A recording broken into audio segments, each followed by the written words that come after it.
I wasn't looking for community, but I found one anyway. I want to talk to you about the craziest thing today because it seems like a really far-flung way to build community, but I want to talk about pageants. I did my very first pageant when I was 37 years old. Like most young girls, when I was growing up, I watched Miss America and Miss USA on TV, and I wanted to do that so bad, and my mom was like, not in favor. And when you're 15 years old and you have to get someplace across the state, you need a willing mom who's going to take you there. So I never did my first pageant until I was 37 years old, and I entered the Mrs. Florida America pageant.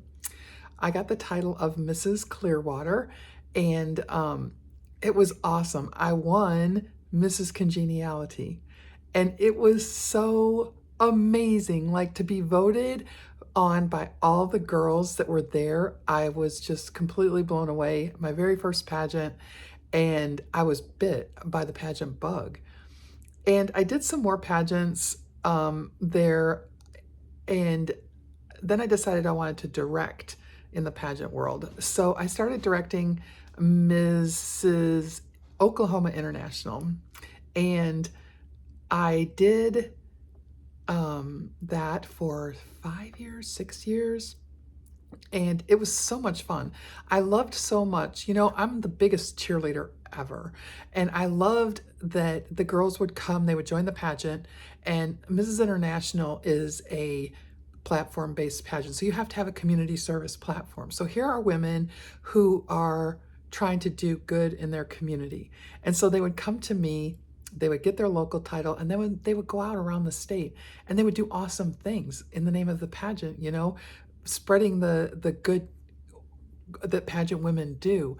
And I loved it so much to watch them go from entering until the actual day of the pageant. Like, they would grow so much and they would be so fulfilled. And it just like, it's the very best thing I've ever done in my whole life, work related. I just loved it so much to be able to be their biggest cheerleader. So I had that, but as far as like a competitor, the very most unexpected gift that I received from pageantry was the friends that I made and the community. I have my very dearest friends to this day I met doing pageants. And that's why I want to talk to you about this today, because I think a lot of people think that pageants are for, you know, the toddlers and tiaras set, or they're for Miss America or Miss Teen USA, but they don't realize that there's a whole pageant world for us.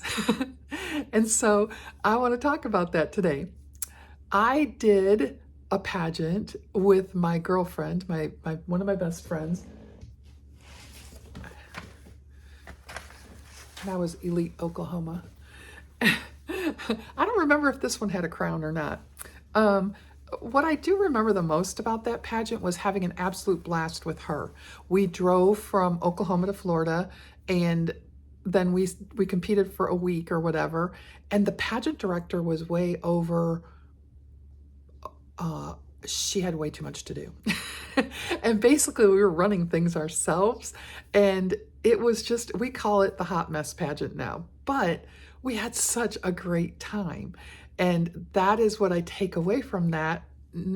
Not that that wasn't exactly the experience I was hoping to get, but I still made more friends, saw friends I hadn't seen in a bunch of years that I'd competed with before, because that happens too. And it was really a great experience. I then did the following year Mrs. International, the system where I had been a director. I realized that I was getting close to aging out, because in that pageant you can only compete until you're 56. And I had never seen the other side of that pageant. You know, I was only the director for it. So I thought, okay, let me see the other side of this. And I asked my husband, can I compete before I age out? And so I did. And I was Mrs. Southwest International. My platform, Flag Until 14, our son suffered concussions in football, and the Flag Until 14 is to encourage parents to have their kids play flag football until their brains are fully formed. And I did a lot with that platform, and I loved it so much because I was able, so a crown will open doors to you that you may not even know were there. And people, for some reason, you put this on your head and all of a sudden people want to hear what you have to say. So that's kind of fun. And it was really great to see the other side of that. I felt really bad that I had pestered them for photos during the week, all my Mrs. Oklahomas, when I was the director. Please send me photos so I can put them on social media. And because by the time Wednesday rolled around, man, my feet hurt so bad and I was so tired and I felt so bad that I had done that to them. But what I learned from competing in that pageant is that platform, I mean, I knew it already because I directed in the system, but that platform is so easy to accomplish with a crown on your head. And I loved it. I also, again, saw old friends and people I'd competed with before, made a bunch of new friends that I'm still connected with today. And it was a great experience. The last time I competed was in the Crawdad Days Festival pageant. And I won. I won on the stage. The crown was placed on my head on the stage. And it was amazing. Like, I'd competed for 25 years before that crown was placed on my head. But you know what?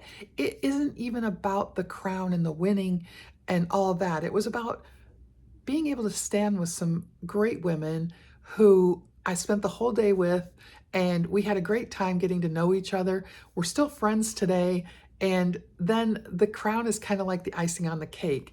But if one of the other ones of them had won, I'd have been fine with that because, you know, you just don't know if it's your turn to win or not. And that's the beauty of it, though, is the friendships you make, the community service you can get involved in, and the whole all around maybe stepping outside of your comfort zone to do something like that. I decided pretty much that I've retired from pageantry. I wasn't sure I was going to do that, but honest to goodness, I entered the Christmas pageant. It's a small local pageant. Get to ride in the Christmas parade. It's fun, and one of the girls that I am in contact with in my workaday world, she said, "Oh, I want to do this pageant, but I don't want to do it by myself." I said, "Okay." So she talked me into it, and then she decided she couldn't compete, and so I put my shoes on my feet and I'm like, nope, I am not wearing pageant shoes ever again. So it was like I couldn't even hardly walk across the room. It was just so uncomfortable, and I was pretty much I'm past that part of pageantry. Somebody just came up to me the other day. They're apparently having a senior ladies pageant on Valentine's Day at one of the local hotels. "Oh, Lori, you must do this." "Oh, no, I must not," because I don't have any shoes to wear that I like and feel comfortable walking around in. So the pageants I've competed in all levels of pageants, state level pageants, national level pageants, local fair pageants, and there are actually pageant systems that are meant for senior women. There's Ms. Senior America, which is like, it's modeled on Miss America, and it has a talent portion. And I did that a couple of years ago, and I danced a jazz dance to the song "Come Dancing" by the Kinks. And it was the best 2 minutes of any pageant I have ever done because my outfit was cute, my shoes were comfortable, and the crowd was with me. It was so awesome. And so there's that one, and then that one goes to a national pageant. I believe it's even in Atlantic City, just like Miss America used to be all the time. Then there's Ms. Senior World, which is a little bit different. I don't think they have a talent portion. It's run by a woman that I know who's got very high ethics, and it looks like a good system, but I'm not there. I'm not going to do any more pageants where I have to wear shoes on stage. But anyway, what I've realized is that the older I've gotten, it seems like my friends who have always been competing in pageants have grown along with it. And every year there's another new opportunity for senior women to compete. And the festival pageant, I had never done one of those before. When you go to Mrs. International and even Miss Senior America, you have an interview with the judges. So the bigger pageants, they have that portion. And I love that part because I like speaking about my platform and telling the judges what I'm all about. But when I won the Crawdad Festival pageant, I basically just walked on the stage and in an evening gown and smiled pretty, and and then I won, and it was awesome. So there's all kinds of different ways you can do a pageant. It is so much fun to get dressed up and have your hair and makeup done and walk in front of the crowd and have them applaud you. It feels awesome, but you have to wear those shoes. So my most recent crown, my most recent title is Arkansas's Fit Woman. It's the America's Fit Miss pageant, and it is an online pageant, which is a whole different kind of thing because you don't actually have to go anywhere to do it. You apply for your title, and then you, for this particular pageant, you submit a headshot and a full body shot, and then you write 2 essays, and the judges score you on that. And for me, who never wants to wear another shoe, pageant shoe, but somebody who really loves the idea of spreading my Aging Rebel message out some more, this pageant seemed like a really good opportunity right now. I've known about it for a very long time. My friend Maria runs it, and somebody who I met in pageants, and she just added the woman title last year, which is age 55 plus. And I thought, this is it. This is the year for me to do this. I want to compete, and I can put my message out about Aging Rebel, and maybe more women will realize that they gotta move it. And you could do this pageant too for your state. And it would be a way that you would still create that connection, that community, because even in an online pageant, the contestants talk to each other, and you develop, you don't really know them in real life, but you're still like, being a part of something else, something external, something to get you excited, something to keep you interested. And I highly recommend, that or any other kind of an online pageant, or any pageant for that matter. I think that there's something for everybody, and it can be the most incredibly fun experience. There's also a cost range that pretty much anybody can do. When you go to the bigger pageants, you have to go there. So you've got travel expenses, and you have hotel expenses and food, and then the entry fee and whatever all else you have to do for that pageant. So the bigger pageants can be expensive. The local festival pageant, $60 I think I spent.